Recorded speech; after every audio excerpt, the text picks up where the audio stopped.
basicamente de história, né? A gente não pode deixar de citar Alan Turing como um grande pesquisador e um dos grandes responsáveis pelo desenvolvimento da IA.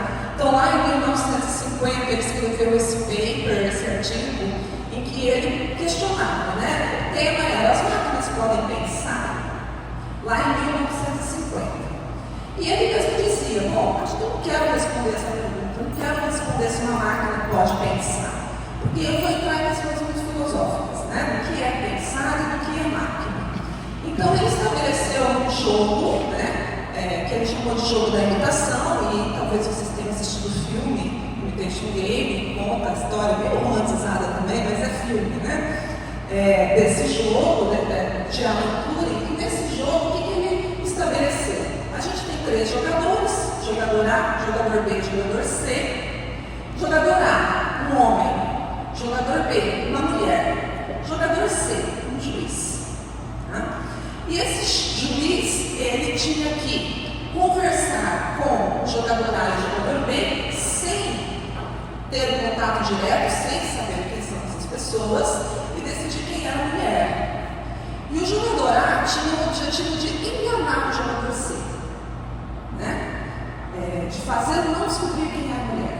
E o jogador B, que era a mulher, tinha o objetivo de ajudar. E ele tinha que, né, descobrir nesse jogo quem é. E o Alan Turing disse: e se a gente substituísse o jogador C, o jogador A, por uma máquina, um computador digital? Será que o jogador C seria capaz de identificar quem é a máquina, quem é o ser humano, né? Sendo que a máquina está tentando se passar por um ser humano? E quantas vezes esse jogador C, esse juiz, vai errar? Ele vai errar mais ou menos. Então ele decidiu, né, desenvolver essa ideia. Então esse foi um dos marcos aí do pensamento sobre inteligência artificial. Tá? E depois, em 1956, já em 1956, o termo foi cunhado num workshop onde estavam esses 4 senhores, né, discutindo como que deveria ser, o que eles poderiam fazer em termos de pesquisa científica para o desenvolvimento do que eles estavam chamaram então de inteligência artificial, que basicamente dizia respeito a dotar uma máquina da capacidade de simular em algum aspecto raciocínio, cognição, inteligência, seja lá quais forem as definições que a gente quer dar para essas palavras. Né? E ao redor dessa época, então, eu chamo a atenção para três trabalhos que são considerados seminais. Né? O primeiro é de 1958, que é um trabalho que vai falar um pouco sobre inteligência artificial simbólica. Vou falar um pouquinho sobre isso daqui a pouco. O segundo, que é de 1943, que diz respeito a um trabalho em que a computação conexionista, né, a computação que imita o cérebro humano, a simulação matemática que imita o funcionamento do cérebro humano, foi iniciada. E um trabalho de 1954, que fala um pouco da simulação de processos bio-inspirados, né? Como é que eu uso a inteligência da natureza para resolver problemas. Então, esses são 3 marcos. Né? E aí, vem depois, com o tempo, né, a disciplina de inteligência artificial, e os autores passam a tentar dar uma definição da inteligência artificial.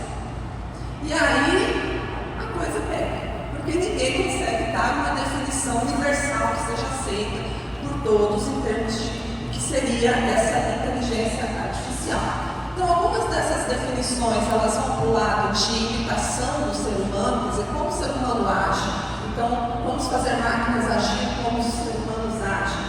Né? Ou então, como o ser humano raciocina, como ele vive, qual é o seu comportamento em sociedade e como é esse comportamento correto. Vamos tentar fazer com que as máquinas tenham esse mesmo comportamento. Tá? E sempre com o intuito de resolver algum problema. Então, esse livro do Russell e Norvig, ele traz algumas definições, deixa eu ver se eu consigo aqui, né? Russell e Norvig são autores do livro texto de inteligência artificial mundialmente usado, traz algumas definições, tentativas de definições para essa disciplina. Tá? E mais recentemente, esses três pesquisadores trouxeram uma nova forma também de olhar para a inteligência artificial, tá? E eles já começam a dizer o seguinte: olha, problemas formais que são relativamente difíceis para o ser humano resolver, as máquinas resolvem bem. O que elas não conseguem fazer são aquelas ações que nós, seres humanos, resolvemos sem nem saber como resolvemos. Como é que a gente consegue caminhar? Como que a gente aprende a falar? Como que a gente reconhece um rosto numa imagem? Descreva algoritmicamente, quer dizer, passo a passo, como isso é feito. Né? Isso é extremamente difícil de fazer, e é aí que a inteligência artificial tinha o seu desafio. Né? E esse desafio foi, ou está sendo resolvido, né? Está sendo alcançado por meio de uma das sub-áreas da inteligência artificial que eu vou comentar com vocês. E esses três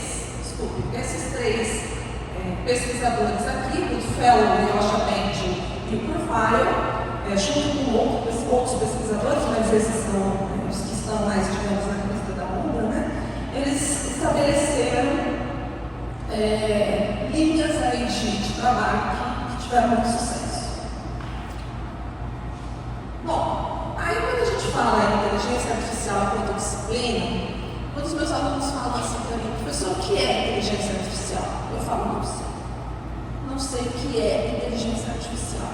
Mas eu sei que nós que estudamos, desenvolvemos e como trabalhamos com o que é dito ser inteligência artificial. Então eu costumo falar para eles que eu gosto de dividir a disciplina em três partes, tá? A parte de buscas, a parte de raciocínio, sendo que o raciocínio é dividido dedutivo e indutivo. Então, quando eu faço essa divisão da disciplina, eu consigo colocar em caixinhas alguns algoritmos, alguns métodos, algumas técnicas, e aí eu digo que essa técnica, esse método, esse algoritmo é da inteligência artificial, porque ele se encaixa aqui, nessas caixinhas. E eu consigo dar uma noção de um escopo da área, mas não consigo dar uma definição. Tá? Bom, falando um pouquinho de cada um desses, né? Quando nós estamos falando dessa área de buscas, nós estamos falando de uma área chamada otimização. Tá? A otimização, ela é uma área de resolução de problemas que não precisa ser trabalhada com algoritmos de inteligência artificial, né?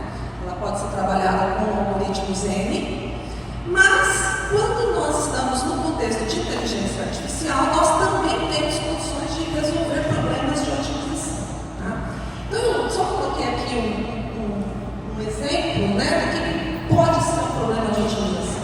Então, eu tenho um problema da área de agricultura de precisão, por exemplo, e eu tenho que saber como que eu tenho que irrigar o solo e como que eu tenho que usar os fertilizantes. Meu objetivo é maximizar a minha produção, mas eu também não quero impactos ambientais ou efeitos ruins para as pessoas ou para o ambiente.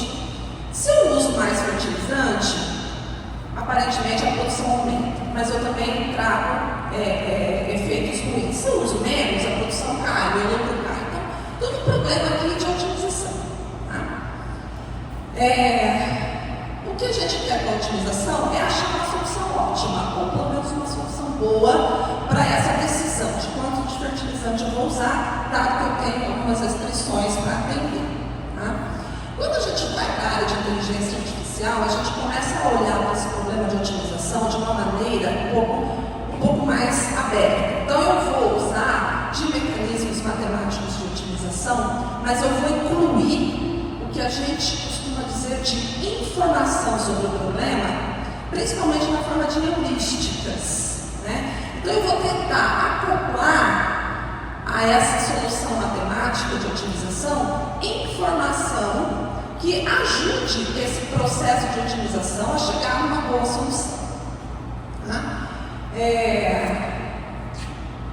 Essa informação que nós chamamos de heurística, ela leva a gente para uma área chamada busca heurística, onde existem vários algoritmos e esses algoritmos admitem, de alguma forma, que eu coloque o meu conhecimento especializado e humano sobre aquele problema dentro dos processos decisórios desse algoritmo. Tem jeito de fazer isso, não vou entrar no mérito de como fazer, mas mais no sentido de definir escopo. Tá? Um dos problemas que a gente estuda dentro da inteligência artificial como um problema didático, porém um problema difícil, é o problema das 8 rainhas. Né? Esse problema pede que a gente distribua essas 8 rainhas pelo tabuleiro de forma que nenhuma rainha se ameace. Né? Então tem solução exata, né, de otimização exata para fazer isso e tem solução de otimização heurística para fazer isso. Um dos exemplos que eu uso de otimização heurística ou de algoritmos da inteligência artificial para resolver esse problema, que depois, se der tempo, a gente pode falar um pouco mais sobre o problema em si, são os algoritmos genéticos. Os algoritmos genéticos são algoritmos bioinspirados. Então, eles, junto com vários outros, são algoritmos em que os pesquisadores formalizaram, de alguma forma, os processos de busca por uma solução inspirados na maneira como a natureza trabalha. Então, a gente tem os algoritmos genéticos, que faz parte da computação evolutiva, que está inspirado na teoria da evolução de Darwin. Então, claro, também inspiração, né? Tudo isso se traduz em probabilidades, em ações concretas dentro de um algoritmo. Mas tem outros, tem os sistemas imunológicos artificiais inspirados no nosso sistema imunológico, as colônias de formigas inspiradas na maneira como as formigas se organizam e resolvem seus problemas. Então existe uma série de possibilidades para a gente trabalhar inspirado na natureza. Então a gente já está encaixando isso daí dentro da inteligência artificial. Estamos artificializando processos naturais para resolver problemas. Então, com isso a gente define uma caixinha